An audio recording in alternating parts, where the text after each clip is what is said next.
নমস্কার। সমগ্র পৃথিবীর মানুষ প্রেম ও ভালোবাসা দিয়ে গড়া। প্রেম ও ভালোবাসা যদি মানুষের মনের মধ্যে থাকে তাহলে ঈশ্বরের অস্তিত্ব বোঝা যায়। এ বিষয়ে আমি পূর্বে অনেক ভিডিও লঞ্চ করেছিলাম। যদি পৃথিবীর সবকিছুই ঐশ্বরিক হয় তাহলে আর তো কোনো ভাবনা থাকে না। মানুষের জীবনের একটা প্রকৃত সত্তা বজায় থাকবে। মানুষ বুঝতে পারবে যে তারা একটা সুন্দর পরিস্থিতির মধ্য দিয়ে জীবনকে প্রবাহিত করতে চলেছে। জীবন একটা নির্দিষ্ট লক্ষ্যের দিকে এগিয়ে যাবে। কি সেই লক্ষ্য? সম্পূর্ণতা, কমপ্লিটনেস।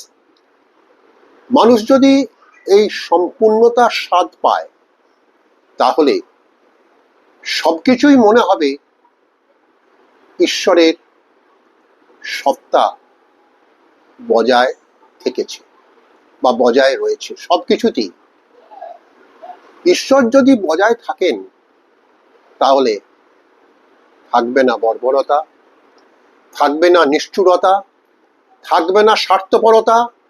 সবকিছুই ধুয়ে মুছে সাফ হয়ে যাবে।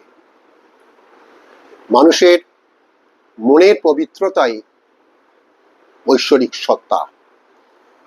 প্রাচীনকালে আমরা বর্বরতা দেখেছি, তাই প্রাচীনকালকে অনেকে বলেন বর্বর যুগ।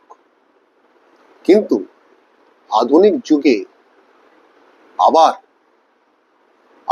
যুগ আবার সেই প্রাচীনকালকেই আহ্বান করে চলেছে।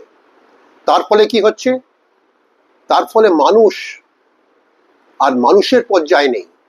মানুষ মনে করছে আমি যা করছি তাই ঠিক, আমি যা ভাবছি তাই ঠিক, আমি যা ভাববো তাই ঠিক, আমি যা করবো তাই ঠিক, আমি যা জানবো তাই ঠিক, আমি যা বুঝেছি তাই ঠিক, আমি যা চিন্তা করছি তাই ঠিক, আমি যেটা করবো তাই ঠিক, আমার কথাও তাই ঠিক। তাই কি ঠিক? তা নয়।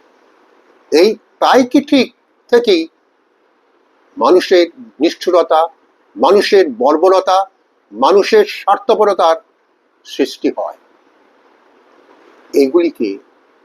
এগুলিকে যদি আমরা ধুয়ে মুছে সাফ করতে না পারি তাহলে কোথা সে পৃথিবী, কোথা সে সুন্দর পৃথিবী, কোথা সে মহাপুরুষ? কোনো বাণী, কোনো প্রার্থনা, কোনো ধ্যান টিকে থাকবে না।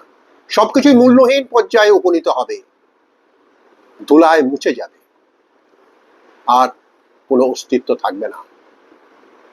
থাকবে না মহাপুরুষদের মহামূল্যবান বাণী। আমাদের ভারতবর্ষ মহাপুরুষদের ভূমি।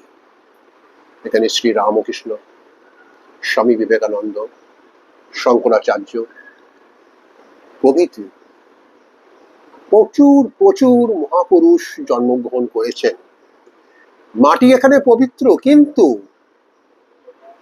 এই পবিত্রতা কতদিন বজায় থাকবে সেটা চিন্তার বিষয়।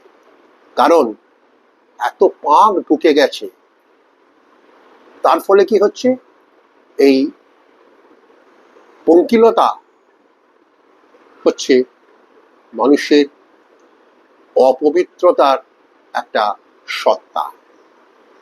তাই মানুষ আজ কি করছে, কি করবে বা কি করেছে সেগুলো ভুলে যাচ্ছে। নমস্কার।